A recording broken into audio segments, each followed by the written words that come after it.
અત્યારે અમારી જોડે જનરલ હોસ્પિટલ મહેસાણામાં ફિટનેસ માટે અલગ અલગ કંપનીમાંથી દર્દીઓ આવતા હોય છે, જેનું અમારે ત્યાંથી ફિટનેસ કરી આપવામાં આવતું હોય છે. અને એ ફિટનેસની સમગ્ર પ્રોસિજર અમારા આરએમઓ દ્વારા કન્ડક્ટ કરવામાં આવતી હોય છે. પણ ઘણી બધી કંપનીઓ એવો આગ્રહ રાખતી હોય છે કે એનું જે ફોર્મ ઓ હોય એમાં સિવિલ સર્જનના જ સહી સિક્કા કરી આપવામાં આવે. એટલે જે કંપનીમાં રિક્વાયરમેન્ટ હોય સિવિલ સર્જનના સહી સિક્કાની, એટલી રિક્વાયરમેન્ટની સહી મારા જોડે પણ આવતી હોય છે એના ફિટનેસ થયા બાદ સહી કરાવવા માટે, કાઉન્ટર સહી કરાવવા માટે. તો કાલે મારી જોડે એક કંપનીના 4 કર્મચારીનો કાગળ લઈને, કંપનીના લેટરપેડ ઉપર કાગળ લઈને એક માણસ આવ્યો કે આ 4ના થોડા દિવસ પહેલા અમારા અહીંયા ત્યાંથી ફિટનેસ થઈ ગયા છે અને એમાં મેડમ તમારી કાઉન્ટર સહી માંગી છે, એટલે તમે જોઈને ચેક કરીને મને કાઉન્ટર સહી કરી આપો. એટલે મેં દસ્તાવેજો બધા જોયા 4-4માં. એમાં પહેલા 3 જે કેસ હતા એમાં અમારા બધા કન્સલ્ટન્ટે જોયેલું હતું, અમારા આરએમઓ સાહેબે પણ જોયેલું હતું અને એની સહી પણ બરાબર થયેલી હતી.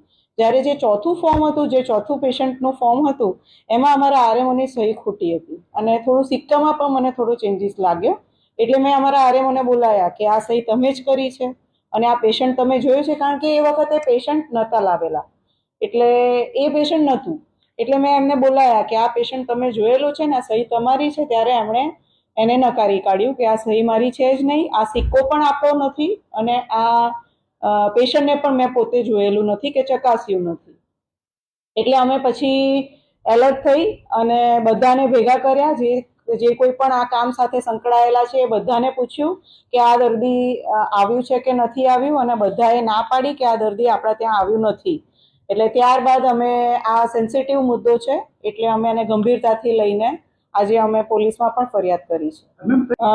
અત્યારે જે કાલે મારી જોડે પ્રથમવાર જે કંપની આવી છે, જેનું નામ છે ONGC land losers farmers cooperative company છે, અને એમણે મને સેમ્પલ પેપર પણ બતાવ્યું હતું. એમની સાથે સેમ્પલ પેપર પણ આવેલું હતું, જેની અંદર સીડીએમઓનો જે સિક્કો હતો એ સિક્કો પણ ફરજી હતો અને એની અંદર સીડીએમઓની જે સાઇન થયેલી હતી સેમ્પલમાં, એ પણ સીડીએમઓની અગાઉના કોઈ સીડીએમઓની સાઇન નથી. વર્ષ 2025ની તારીખ છે, 11 જાન્યુઆરી 2025ની તારીખ છે. તેનો મતલબ એવો કે 2025 ત્યાં કૌભાંડ ચાલી રહ્યું છે. એનું હવે બધી તપાસ પોલીસ કરશે, કારણ કે અમારા જોડે તો આ પહેલી વાર પકડાયું છે અને અમે આ ફરિયાદ પોલીસને સોંપી દીધી છે. એટલે આગળની કાર્યવાહી પોલીસ કરશે.